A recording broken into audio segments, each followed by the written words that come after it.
नमस्कार दोस्तों, आप सभी का स्वागत है हमारे नए पॉडकास्ट में। और आज के चर्चा का टॉपिक है इंदौर कैसे बना, इसकी हिस्ट्री, इसका पास्ट, इसका फ्यूचर और इसका प्रेजेंट, ये सब डिस्कस करेंगे हम इस वीडियो में डिटेल में। अगर आप एक स्टूडेंट हैं, अगर आप एक व्यापारी हैं या अगर आप एक टूरिस्ट हैं, तो आपको इंदौर एक्सप्लोर करने से पहले इंदौर को समझना जरूरी है।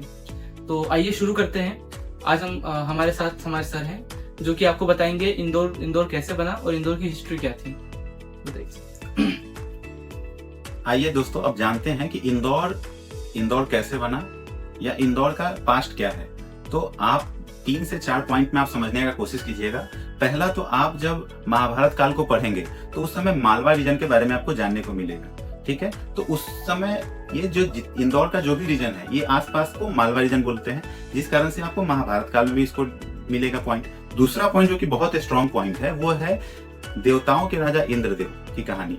माना जाता है कि इंद्रदेव जो है वो यहीं पे शंकर भगवान की पूजा करा था उन्होंने, जिससे यहाँ पे इंदेश्वर महादेव की स्थापना हुई। और यहाँ पे जो शासक हुए उन्होंने उस मंदिर को डेवलप करा। जैसे कि यहाँ पे होलकर शासक हुए, उन्होंने इस मंदिर को रिनोवेट कराया, इसको अच्छे तरीके से भव्य तरीके से बनवाया। तो ये तो दूसरा पॉइंट हुआ कि इंदौर का इतिहास आपको जानने को मिलेगा। तीसरा चीज कि यहाँ पे आप जब जाएंगे, आसपास के एरिया को जब एक्सप्लोर करेंगे, तो आपको देखने को मिलेगा कि यहाँ पे उज्जैन, जहाँ पे महाकालेश्वर है। दूसरा कि मुगल काल के टाइम में उज्जैन हेडक्वार्टर था, तो इंदौर को एक बस्ती के रूप में बसाया गया और आसपास से जितने भी बिजनेस से जो भी चीजें आती थी वो इंदौर में कलेक्ट करके आते थे और इंदौर से फिर वो चीजें जाती थी उज्जैन में। तो इस तरीके से इसका पास्ट आपको देखने को मिलेगा। यहाँ पे बहुत सारे शासक आए, मुगल भी आए। लास्ट आपको होलकर शासन आपको दिखेगा। होलकर शासन के बाद आपको दिखेगा कि ईस्ट इंडिया कंपनी यहाँ पे आ गई है। ईस्ट इंडिया कंपनी आई है जिस टाइम में बहुत यहाँ पे कपास की खेती वगैरह, प्लस आपको यहाँ पे अफीम की आपको दिखेगा आयात और निर्यात होते हुए। यहाँ से अफीम और कपास जो है वो दूसरे स्टेट में जाते थे, जिसको लोग यहाँ पे चांदी के द्वारा एक्सचेंज करते थे, जिसको हम लोग बार्टर सिस्टम भी बोलते हैं। तो ये तो इसका पास्ट है।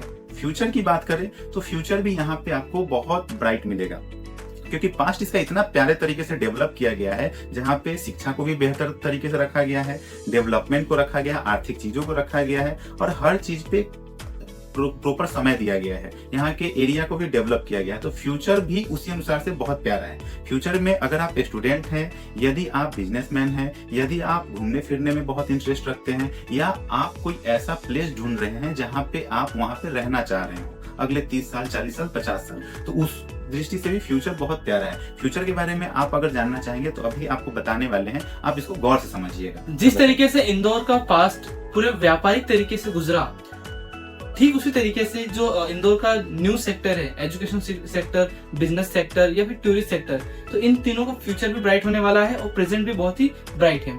अगर आप एक स्टूडेंट है तो यहाँ पर एजुकेशन के मामले में इंदौर एक ऐसा एकमात्र शहर है जहाँ पर IIT और IIM दोनों है।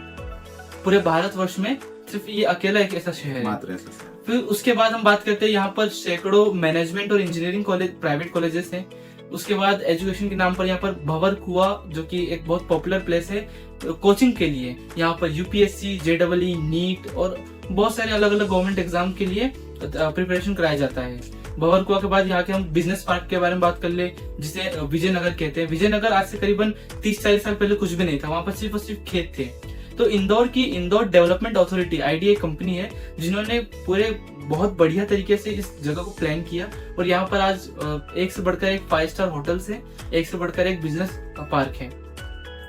इंदौर की रीढ़ की हड्डी कहा जाता है पीथमपुर को। पीथमपुर एक मैन्युफैक्चरिंग हब है इंदौर से करीबन 30 किलोमीटर दूर, जहाँ पर करंट में करीबन 1200 से ज्यादा मैन्युफैक्चरिंग प्लांट्स है, जिसके अंदर आयशर, वोल्वो मोटर्स और फार्मा इंडस्ट्री जैसे ल्यूपिन, सिप्ला और बहुत सारी कंपनीज है।